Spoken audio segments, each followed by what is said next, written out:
Dost thou believe, Orlando, that the boy can do all this that he hath promised? I sometimes do believe, and sometimes do not, as those that fear they hope, and know they fear. You say, if I bring in your Rosalind, you will bestow her on Orlando here. That would I, had I the kingdoms to give with her. And you say you will have her when I bring her. That would I, were I of all the kingdoms king. And you say you'll marry me if I be willing. That I will, should I die the hour after. But if I do refuse to marry me, you'll give yourself to this most faithful shepherd. So is the bargain. And you say that you'll have Phoebe if she will. Though to have her and death were both one thing. I have promised to make all these matter even. Keep you your word, Duke, to give your daughter, you yours, Orlando, to receive his daughter. Keep your word, Phoebe, that you'll marry me, or else refusing me to wed this shepherd. And keep your word, Silvius, that you'll marry her if she refuses me. And from hence I go to make these debts all even. I do remember in this shepherd boy some lively touches of my daughter's favour. My good lord, when I first did see him, I thought him to be a brother to your daughter. But, my lord, the boy is forest born, and hath been tutored in the rudiments of many a disparate study by his uncle, who he purports to be a great magician, obscured as he is in the circle of this forest. Salutations and greetings to you all! Good, my lord, bid him welcome. This is the motley-minded gentleman that I have so often met in the forest. He hath been a courtier, he swears. And if any man doubt that, let him put me to my purgation. I have trod a measure. I have flattered a lady. I have been politic with my friend, smooth with mine enemy. I mean, I've undone 3 tailors.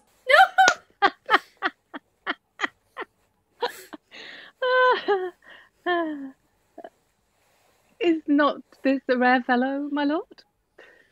He's as good at anything and yet a fool.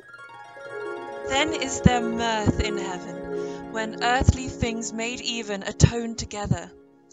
Good Duke, receive thy daughter. Hymen from heaven brought her, yea, brought her hither, that thou mightst join her hand with his, whose heart within his bosom is. To you I give myself, for I am yours. To you I give myself, for I am yours. If there be truth in sight, you are my daughter. If there be truth in sight, you are my Rosalind. If sight and shape be true, why then, my love, adieu. I'll have no father if you be not he, and I'll have no husband if you be not he, nor never wed woman if you be not she. Peace ho, I bar confusion. 'Tis I must make conclusion of these most strange events. Here's 8 that must take hands to join in Hymen's bands, if truth holds true contents. You and you no cross shall part. You and you are heart in heart. You to his love must accord, or have a woman to your lord. You and you are sure together as the winter to foul weather.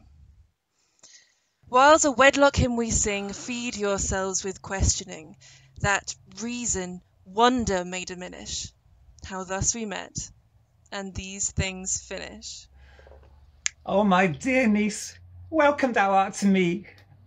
Even daughter, welcome in no less degree. I will not eat my word. Now thou art mine, thy faith my fancy to thee doth combine. Let me have the audience for a word or two. I am the second child of old Sir Rowland, that bring these tidings to this fair assembly. Duke Frederick, hearing how that every day men of great worth resorted to this forest, addressed a mighty power, was converted both from his enterprise and from the world. His crown bequeathing to his banished brother, and all their lands restored to them again that were with him exiled. Oh, welcome, young man. Thou offerest fairly to thy brother's wedding. To one, his lands withheld, and to the other, a land itself at large, a potent dukedom. First, in this forest, let us do those ends that here were well begun and well begot. And after, every of this happy number that have endured shrewd days and nights with us shall share in the good of our returned fortunes, according to the measure of their states. Meantime, forget this new fallen dignity, and fall into our rustic revelry. Play, music, and you, brides and bridegrooms all, with measure, heat, and joy, to the measures fall. Madam, by your patience, if I heard you rightly, the Duke hath put on a religious life and thrown into neglect the pompous court. He hath. To him will I. Out of these convertites there is much matter to be heard and learned. You, to your former honour I bequeath. Your patience and your virtue well deserves it. You, to a love your true faith doth merit.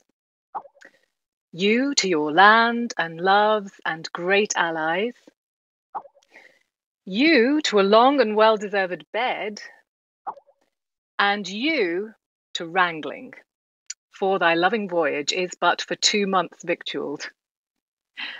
So, to your pleasures, I am for other than for dancing measures.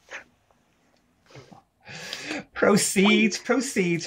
We will begin these rites, as we do trust they'll end in true delights. Cheers! Cheers!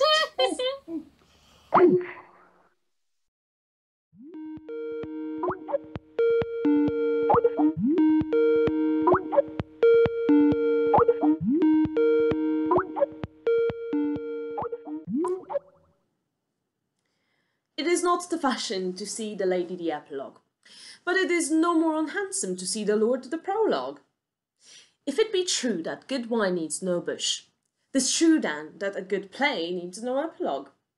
Yet, to good wine they do use good bushes, and good plays prove the better by the help of good epilogues. I am not furnished like a beggar, therefore to beg will not become me. My way is to conjure you, and I will start with the women. I charge you, O women, for the love that you bear to man or women, to like as much of display as please you. And I charge you, O man, for the love that you bear to women or man, that between you and the women the play may please. If I were a woman, I would kiss as many of you as had beards that pleased me, complexions that liked me, and breaths that defied not. And I am sure, as many as you have good beards, or good faces, or sweet breaths, will, for my kind offer, when I make a curtsy, bid me farewell.